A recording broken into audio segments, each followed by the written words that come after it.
What's cracking, everybody? Welcome to the next installment of Berger Reviews. Tonight, we're going to be taking a look at Raft. Now, I don't want to waste your time, so let's get straight to the point. Overall, I give Raft 4 burgers out of 5. Now, what is Raft's genre, and how would I describe the game? Well, at its core, Raft is a survival game with hunger, thirst, and health mechanics. It also involves elements of building, researching, hunting, farming, and exploring. Now, before we get any further into the video, I want to give you a couple fair warnings. First of all, this video is going to contain some spoilers. Because we're relatively far along in this game, you might see a few things in the video that you wouldn't see if you were just starting the game. So this is your fair warning as far as spoilers go. Secondly, this video is recorded on peaceful mode, and this game is played mostly on peaceful mode. So keep that in mind when we're covering the various topics here. Now, I want to start with some general game topics that could apply to pretty much any game in any genre, and then I'm going to move into some topics that are more specific to this game and this genre. The first topic that I want to cover is gameplay. Overall, I give Raft's gameplay a solid 4 burgers out of 5. Raft's gameplay loop is easy to get into and is executed quite well, to be honest. One of my only complaints is that you hit a kind of soft progress wall when you've completed all the story and unlocked most of the items. At that point, it pretty much just becomes a creative boat builder. So that is why I give Raft a solid 4 burgers out of 5 when it comes to gameplay. Now, the next topic that I would like to cover is difficulty and learning curve. Now, just a reminder, this is the implementation of the difficulty and of the learning curve. How did the devs implement these things into the game? Did they do a good job of it or a poor job of it? Overall, I give the implementation of Raft's difficulty and learning curve a solid 4 burgers out of 5. I feel like they implemented the difficulty and learning curve quite well in this game. If it weren't for 1 or 2 issues, I honestly would have given it a solid 5 out of 5. When replaying the game with my fiance, I had a better understanding of what to do, where to find things, how to research, how to advance, etc. When playing on my own, however, I ran into a wall because I didn't really understand how this research table worked. Now, this research table is one of the most important things in the game. And essentially, you take 1 unit of any item, you place it right there, and then you click, there would be a little research button. But this item obviously is already researched since we've done just about everything in this game so far. And as you unlock those things, various other items become unlocked for you. So for example, if we look at the leather gear here, it all requires you to research 1 leather and 1 wool. Now, we are playing a survival game, and those thirst mechanics are kicking in. So I better make sure that I have something to drink here. You can always drink a little bit of, or eat a little bit of fruit, and that restores some of your water as well. But just a friendly reminder that even if you're playing on peaceful here, there are survival mechanics present in this game. So we're going to fill up our water bottle and make sure that we're good to go. Now, getting back to what I was talking about with the workbench, the first time that I played through, I didn't really understand that. And that kind of made it into a major hurdle for me. They give you these blueprints. These things say that they can be learnt in research table. So my impression is like, oh yeah, take this, grab it, bring it to the research table, and like, oh, do I put it in there? I was so confused. I had no idea what to do. But again, that was kind of my fault. Honestly, if you're willing to look up external help, this could have been easily avoided. But in a game like this, sometimes you don't want to look up guides and videos because you're trying to avoid spoilers and figure things out on your own. But obviously, if you're here watching this video and I've given you the fair warning of the spoilers and you're still watching the video, that's not really of concern to you. So you can avoid that frustration and then that issue that I had at first by just looking up how certain things work. There is a wiki, and it's extremely helpful. Now, my fiance was able to get into this game very quickly, and she really enjoyed the crafting and the decorating systems. In fact, she enjoyed them significantly more than most of the other games that we've played recently, which is one of the reasons that I feel that they did an overall good job in this element, in this category, in the implementation of their difficulty and learning curve. Because coming from somebody who's played various other games with me and has had different struggles with different crafting systems and not been too interested in making things, she just latched right onto this. Most of the decoration, all the painting, a lot of the stuff was done by her, and the crafting system and the building system were really easy to get a hold of and to get the hang of, which is one of the reasons that I felt like they implemented the difficulty and the learning curve really well. Because I can come at a game like this as somebody who has literally thousands of hours of experience in similar games. I've got 1,500 games in Last Oasis, which is a 1,500 hours, excuse me, which is a survival game. You know, I've played other survival games, 400 hours in Valheim, all kinds of stuff. So a lot of this stuff is very familiar to me. So of course, I might have a slightly skewed perspective of the implementation of the difficulty and learning curve. Somebody who doesn't have as much experience and who had issues in other similar games, who's telling me that this game was a lot easier for them to get a hold of, well, I got to take that into account. And I think that that is a valid reason for me to give it this rating, which is why I give Raft's implementation of its difficulty and learning curve 4 burgers out of 5. Moving right along, the next topic that I would like to cover is Raft's replayability. What is the replay value of this game? Well, overall, I give Raft's replayability a middle ground kind of 3 burgers out of 5. Unfortunately, after you've cleared most of the story and crafted most of the things that you need, the only thing really left to do right now is to expand your Raft. That being said, it is still in early access, and it has been for a few years, so they're slowly adding more story and more features. Of course, if you like building and decorating, there is a whole lot of replayability value in that. We played the game shortly after the decoration update, and my fiance here spent most of her time in the game decorating the raft with the items and the paint patterns that were recently introduced, which clearly is an undeniable increase in replay value. If we had played the game literally a few weeks before we decided to start playing it together, those things wouldn't have existed. And a lot of the time that she spent in this game was doing all of this, like decorating all these things, painting all these things. That's a huge amount of replay value right there. Still, overall, there's only so much you can do unless you really, really like Minecrafting it and building up your ship. And for some people, that's great. And there is a creative mode that you can do that in. It's absolutely perfect for that. So if you enjoy that kind of thing, the replay values are significantly more. But if you're just playing through it to kind of do the story and get by and try everything once, you know what I mean? There's only so much that you can do. Now, I spent about 15 hours or so playing it on my own in small sessions. I currently now have a playtime of over 50 hours, including the recent full playthrough that I did with my fiance down there.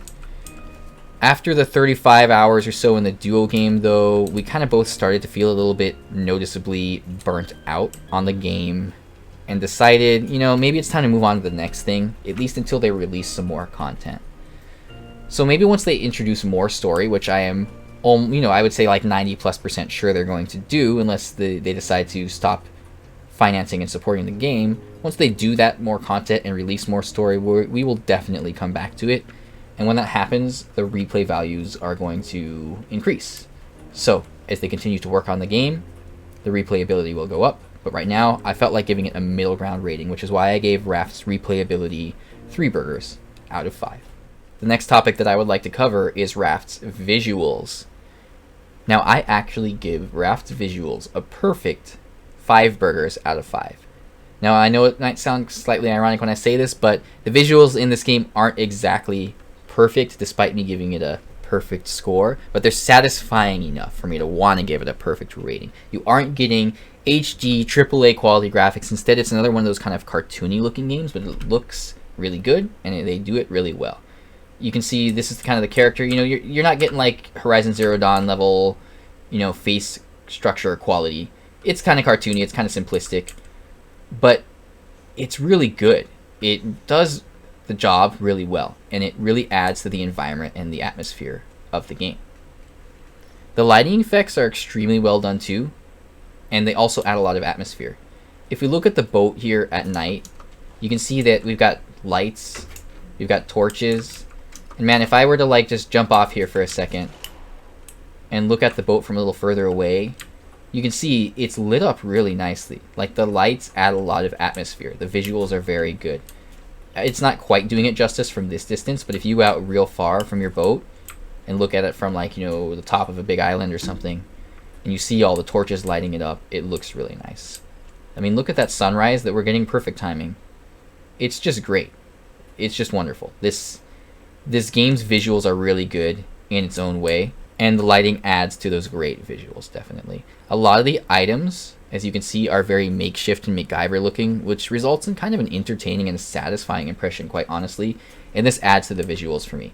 So if we take a look at, quite honestly, just about anything in this game, we can see that it's kind of makeshift. It's not the greatest thing. Here's a good example. Let's find a shovel. The shovel here is a bucket cut into about a quarter, attached to a stick with a nail. And I guess it gets the job done. But if anything, it just makes us laugh. So the kind of makeshift MacGyver style items that you have throughout this game definitely add to the visuals a lot. And you'll see that a lot in the various different items, in the various different structures, in the various different crafting stations, so to speak, and a lot of the equipment as well. It's very entertaining, adds to the visuals a ton. Also, despite having a somewhat tragic scenario, the game looks very bright and happy. I mean, you can look around and see that. You're constantly in kind of a tropical setting, and if you play with motion sickness mode on, which I am doing, the water is very calm, and you can almost always have good weather, despite whatever mode you're playing on. Occasionally you'll get a little bit of rain, but honestly, that's kind of calming and chill in its own regard. Well, what you got there? Talk about funny visuals. Well, we'll get to humor a little bit later, but here's another great addition to the visuals of the game. You can carry your animals around. Oh, that's great. Okay, I'm getting off track here because I'm cracking up too much. Alright, so visuals get a solid 5 out of 5 from me. Let's move on to the next subject. Moving right along, the next topic that I would like to cover is Raft's UI, or user interface. I give Raft's UI a solid 4 burgers out of 5. I would have given the UI a 5 out of 5 for this game because it was extremely easy for my fiance to handle and for her to navigate. Overall, it is very well done. However, I personally have to give it a 4 because there's minor room for improvement. And for a category like this, like the UI, if I feel like it could be better, I can't really justify giving it a 5 out of 5. Which is different from something like, say, visuals, where even if they aren't perfect, I really enjoyed it and really enjoyed how the game looked, so I was inclined to give it a perfect score. The UI is a little bit different, in my opinion. Everything in the crafting menu is separated into different categories, and it's relatively easy to navigate. However, I still found myself cycling through the categories from time to time. Now, this might just be on me for not taking the time to memorize the various categories and the various icons. You can see the top one here is food and water, and you have the chicken leg, and you have the water icon. Next you have an other thing, which is not very helpful, and they just kind of threw all the other stuff in there that they couldn't find room for.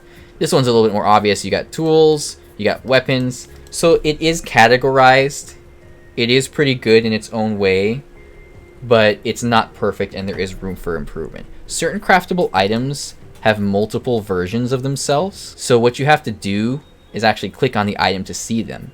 And this can be misleading at first. For example, if we look at like the bed here, or a table or a chair, we can see that there are multiple beds under here. You've got the hammock, and you've got the regular bed. And then you've also got a separate category for a simple bed, which is still under the beds category there.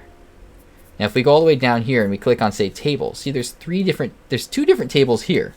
And within these subcategories of the table category that's in the decorations category, there's 5 different tables on this selection, and there's 3 different tables on this selection right here. This can definitely lead to a little bit of confusion, it can be a little bit misleading, which is one of the reasons that I gave Raft's UI 4 burgers out of 5. The next topic that I'd like to cover is Raft's controls. I give Raft's controls another solid 4 burgers out of 5. Raft's controls are pretty straightforward and should feel comfortable for any relatively experienced gamer. You've got the standard W, A, S, D format for movement. You got space to jump, you got control to crouch, you got shift to sprint, toggle it on and off, etc, etc. Now you can both auto run and toggle sprint in this game. These are both a major plus in my book. If you don't have one of these in your game, it's seriously a drawback for me, in my opinion. Now, that being said, there are some games where you don't have to do a lot of running around, or there's different mechanics that allow you to not need that as much. But in any game where you're like running around in first person like this, or third person, I feel like they should have sprint permanently on, they should have a toggle sprint option, one or the other, and they should also have an auto run option. So I bound my auto run key to my thumb mouse button, so I hit that, see my hands are in the air, my character is still running. So auto run is great.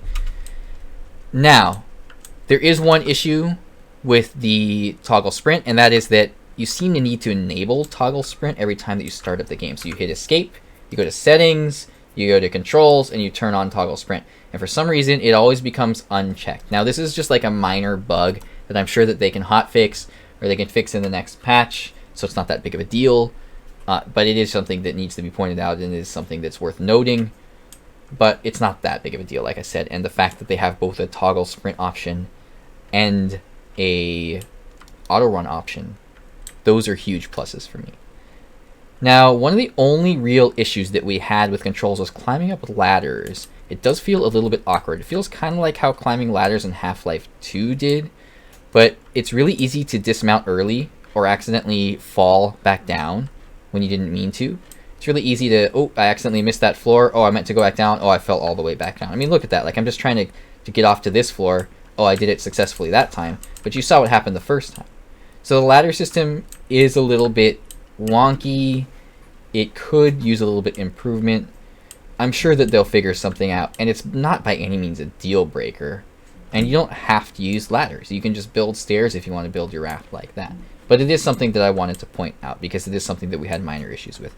Now, all of that being said, I felt like the controls were actually really solid, which is why I gave Raft's controls 4 burgers out of 5.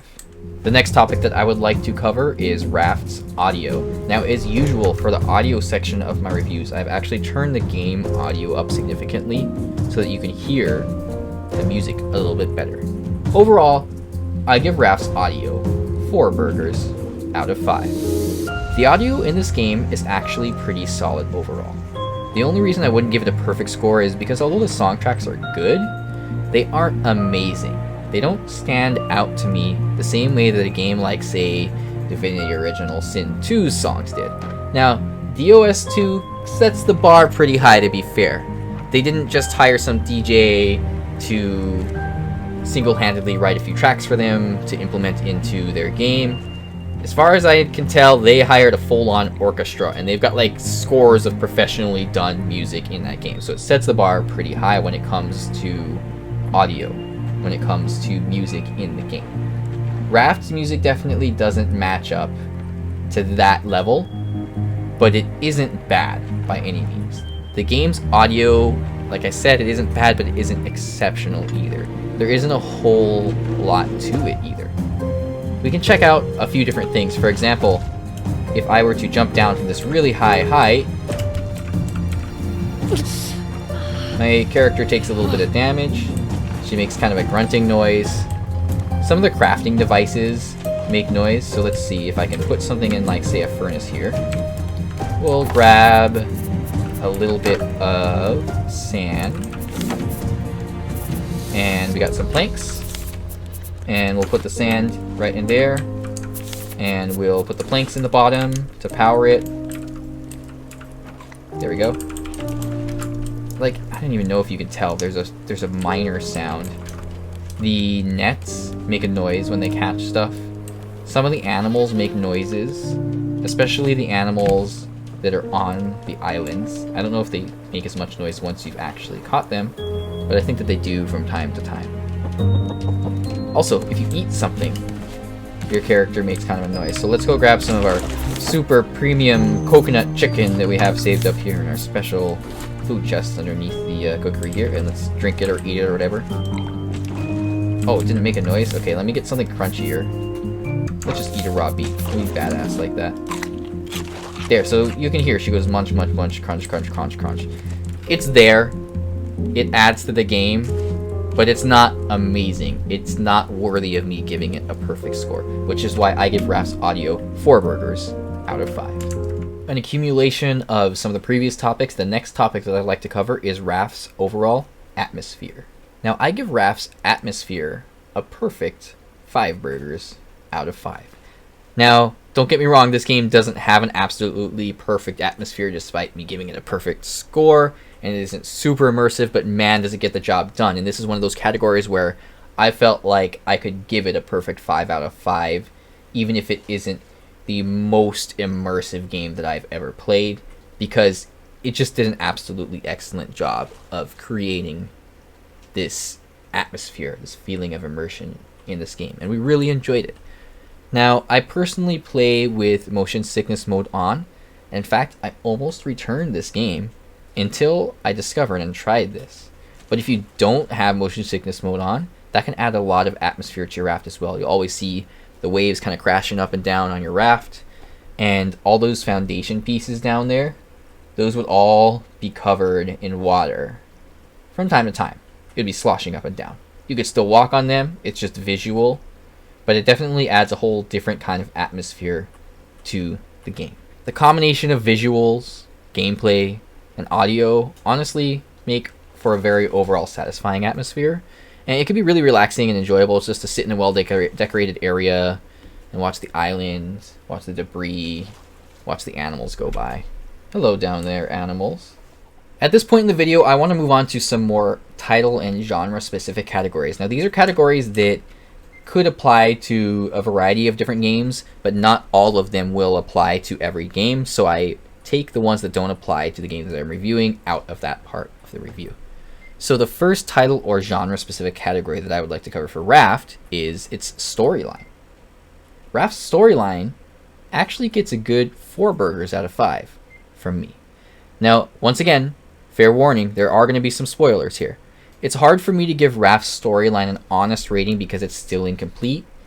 That being said, what is there is really well done.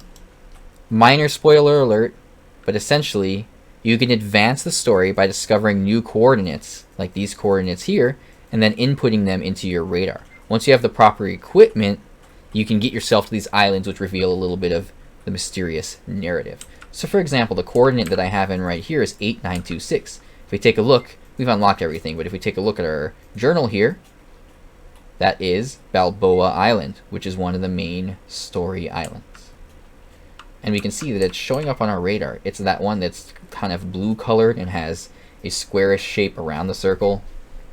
That's the story island that we're looking at. But we can't get there without the proper equipment.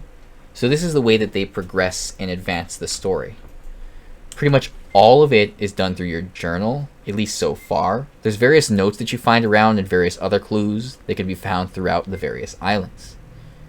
There isn't really any sort of voice acting so far, other than, you know, like the grunts that your character make when they take fall damage. So it does require a bit of reading, but that's quite minimal in comparison to some other games. Looking again at you, Divinity Original Sin 2, or honestly a lot of the MMOs that are out these days. A lot of games involve a whole lot of reading. This involves a good amount, but not a significant amount, and quite honestly, you can skip through a lot of the reading if you're really not into that. Some of it does give you minor hints on how to advance, like on the current level or the current island that you're on. But for the most part, you can probably just skim over that if you're not interested into the narrative and the story. This game is more so, I personally feel, about the creative aspects of it. The game is in early access, and they are going to be adding more story as they continue to work on the game. So right now, I'm giving it a 4 out of 5, but I might give Raft's story a better rating once they implement more into the game.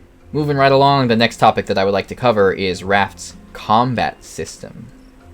I give Raft's combat system a middle ground 3 burgers out of 5. The combat in Raft is quite minimalistic and simplistic. You have a few weapons that you can choose from, but you're mostly stuck with either using a spear or you've got a bow here. Technically, you do have a machete that you can use, but you get that a little bit later on, and it feels kind of slow, so I don't generally use it for combat. Most of the combat, as I said, it's pretty much a matter of hit, dodge, rinse, and repeat for most enemies. But I do want to reiterate that this recent playthrough has been done on peaceful. So to be fair, my opinion on this category might be a bit skewed, but I have played the game on non-peaceful before, so I do have a basic understanding of how that works. But we can see if we try to attack, even in peaceful mode, if we try to attack hostile here, like a bear, he comes and he tries to attack me. He charges, I jump out of the way, I stab him, he charges, I jump out of the way. The boars are a little bit quicker, and so the fighting is a little bit different, but it's the same basic concept. You go in, you hit, you attack, you dodge, and you just basically keep doing that. You can use the bow too if you want to shoot him, and then you can go get your arrows you can actually pick up arrows after you shot them into things, which is pretty cool. See, I can go back up here and get my arrows back. So I've managed to keep the same few arrows. And then you can loot the creature, and you just basically get some leather and some raw meat. And, oh, I got a bear head on that one. What do I have equipped now? I have the mayor hat on right now. But, yeah, you can equip various different things as armor. And that's basically it. That's the combat system. It's pretty minimalistic. Now, I have heard that the screechers, which are the birds that you find on the normal bigger islands, we're on like a Balboa Island themed large island right now, but on the regular large islands there's screechers, and apparently they're a real pain in the butt. I can't attest to this too much since I've mostly played on peaceful mode, but that is something to watch out for. Overall, these are the reasons that I give Raft's combat system a middle ground 3 burgers out of 5. Another system that I wanted to cover in this game is Raft's crafting system. I actually give Raft's crafting system a perfect 5 burgers out of 5.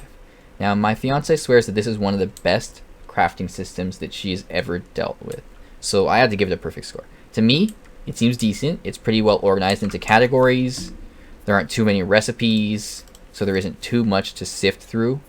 Most of the recipes are actually pretty simplistic, which is probably a major reason why she enjoyed it so much. Most things only require like 1 to 2 materials, with a few exceptions here that require 3 or 4. Materials needed for each recipe are listed right here when the recipes are selected, which makes it really easy to see what you need. You don't have to say run to your stash, see all the items that you have, check the recipe, bring all the proper items over to a workbench, make sure that you have everything, craft it, oh, you forgot something, you gotta run back. None of that. It makes it really easy to see what you need. Furthermore, if you have what I'll call like a tier 3 recipe, so let's call this collection net a tier 3 recipe, right? But not all of the tier 2 materials on hand. I'm calling like the rope and nails a tier 2 material. If you have the tier 1 materials needed to craft the tier 2 materials, then you can do so directly in the recipe. So, for example, if you need rope here to craft the simple collection net, you can see that I need 8 rope, but I only have 2 on me. I actually have palm leaves right here in my bag already, and palm leaves are what we use to make rope. So I don't actually have to go down here and find the rope recipe and see and then craft there. I could skip that whole step. If we just click on the simple collection net, we can add more rope by just clicking on it right there. So this is another thing that I think made the crafting system a lot easier. And then you just hit craft up there, and now I've got the simple collection net. That was definitely a huge plus for the crafting system. Lastly, there is no workbench requirement. As I mentioned, you can craft quite literally anywhere. For example, I want to go out for a swim here. Where's Bruce? Bruce, come here. There's Bruce. Hey Bruce, do you need a collection net? Here, let me just make you one while I'm like a few feet underwater. Like, no big deal, dude. Here, now I got 2 collection nets. You can craft literally anywhere. You can just be going out. You can be on an island. You can be swimming, whatever. You don't need to go to a workbench. A lot of that is alleviated because of this crafting system. So, because of all of these, I had to give Raft's crafting system a perfect score. Sure, some of these, additives take away from the realism, but this isn't a hyper-realistic game. To be honest, no games are hyper-realistic. There's always going to be some, like, unrealistic aspects of pretty much any game, right? So maybe it's not realistic, but it's a great quality of life feature. Anyway, all of these things added together made me give Raft a perfect 5 burgers out of 5 when it comes to its crafting system. I'm really excited to talk about the next topic because I want to next cover Raft's multiplayer. Now, I give Raft's multiplayer a perfect 5 burgers out of 5. So we're going to go ahead and explore this island together. Why don't you run in front of me and I'll follow along with you. And we'll go ahead and go to the island. Now, multiplayer easily gets a 5 out of 5 from me. I didn't have to think twice about it. This game can be played single player, but it definitely feels a lot more lonely because you're quite literally the only human character in the game. Multiplayer is extremely viable and really opens up the game for more possibilities. It makes it much more enjoyable. I was doing a little bit of research, and I've read that the number of the players that can join one Raft game is technically limitless, but of course you will be limited by the capabilities of the host's PC. And you'll more than likely run into, like rubber banding and desync issues once you start getting a ton of players into one game. When playing with just 2 players though, we really didn't run into any issues at all. And if you're playing with a smaller player base like that, I highly recommend looking into playing this game multiplayer. Play with your buddies, play with your significant other. It's a great game multiplayer, and it really makes it a whole lot more fun. That's why I gave Raft's multiplayer a perfect 5 burgers out of 5. Now, on the topic of multiplayer, the next category that I want to cover is Raft's community. I give Raft's community a solid 4 burgers out of 5. Raft's community seems to be relatively small, but it's also very positive. It's a great game for content creators, and I've seen quite a few good videos on it. We streamed most of our playthrough that we're doing right now, and I know it's definitely a popular game for streaming. The subreddit seems to be kind of small, but I still regularly see cool builds, and I've had positive interactions with other users. I haven't reached out to any other groups, but I'm sure that there are Facebook groups and Discord groups that are pretty lively. In fact, they do have an official Discord server, and I'm confident that it could be used to find other players to play with if you wanted to find somebody to play multiplayer with, for example. So overall, I've had a pretty good experience with Raft's community, which is why I'm giving it 4 burgers out of 5.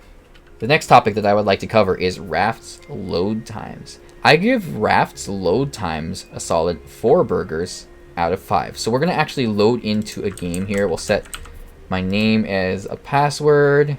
We're going to do this world, and we're going to hit load. And we can see it loads in pretty quickly. Load times are not bad at all in this game. And as usual, you're going to be limited by your hardware, so do keep that in mind.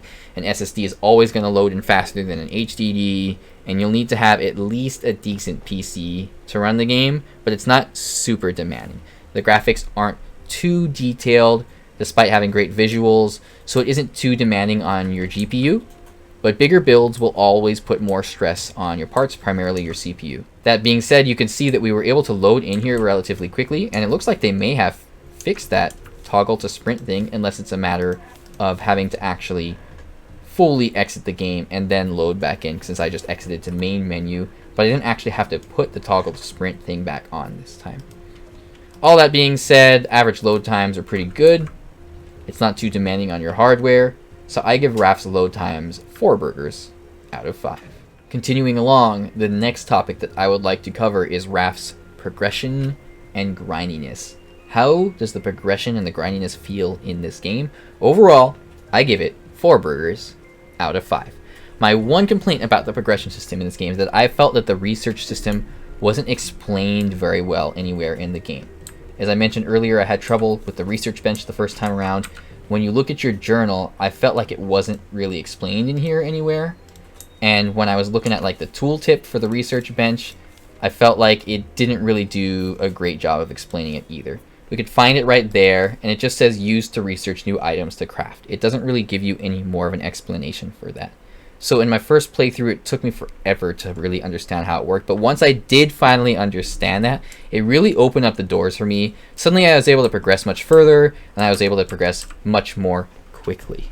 Of course, as mentioned, this could have always been avoided had I sought external help, but I was trying to avoid spoilers, so I kind of was veering away from that for the most part. But that was on me. I could have looked up how to do this, but because I didn't, I had a slightly negative experience with the progression system.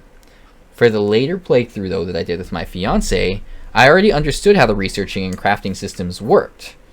So progression felt very smooth. We were able to just go along, put the various items into the research bench, and research all the various different things. And it was awesome. It was great. We had no trouble with it. So once I understood how the progression system worked, it felt really good. It felt much more smooth. I may have honestly given the game a 5 out of 5 in this category had I not had those issues the first time around. But I felt like because I had that problem, and maybe it was because it wasn't really explicitly explained in the game how it works, that maybe other people are also going to have a similar problem. Maybe it was just me. But from my personal point of view, because of that, I wanted to give it a 4 out of 5.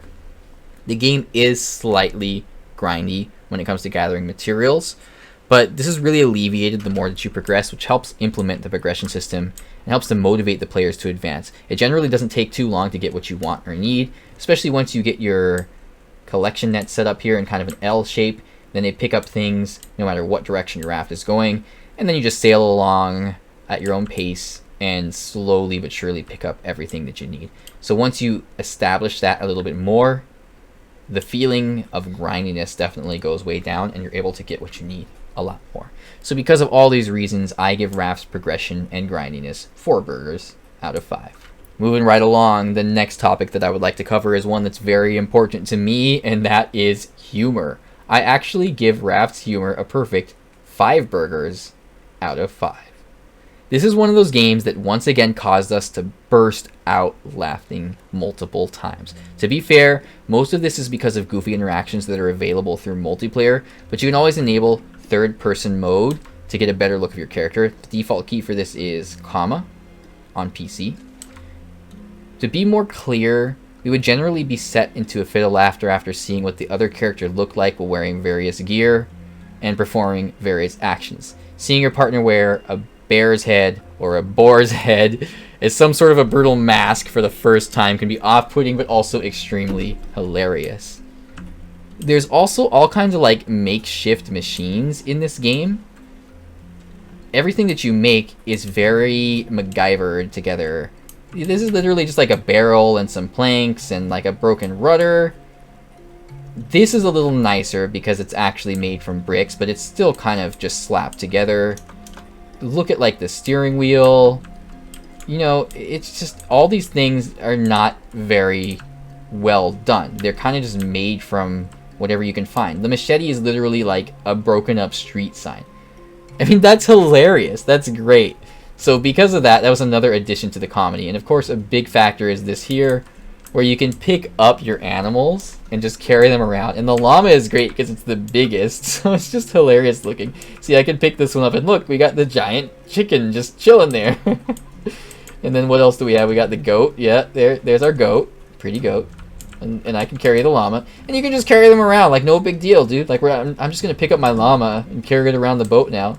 No worries. That's not awkward at all. That's not unusual. Anyway, you get the idea. There's a lot of things in this game that indirectly, or maybe purposely, maybe directly, are really funny.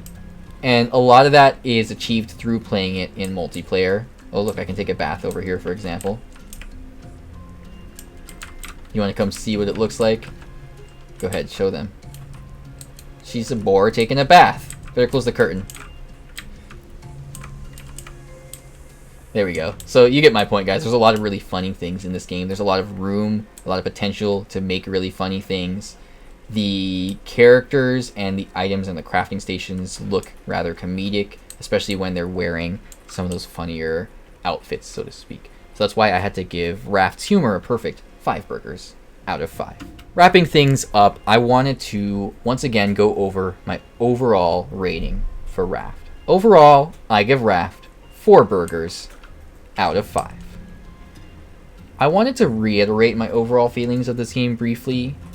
So Raft basically is a relatively short but fun PvE survival game with a ton of charm that has plenty of room for further content updates and also a lot of room for creative expression and building. If you enjoy creative building and Minecrafting it, you will eat this game up. Due to the recent update, if you enjoy decorating, this game also might be right up your alley. Maybe you're the person in your Stardew Valley game that likes to stay inside and decorate the house, be the interior designer, while all your friends are outside doing all the manual labor and making money for you to be able to do that, right? If you're that person, you're going to love this most recent update. Multiplayer is absolutely great. It makes the game a lot better, which is a huge addition to this game, and it is implemented very well. We've had very little issues with it.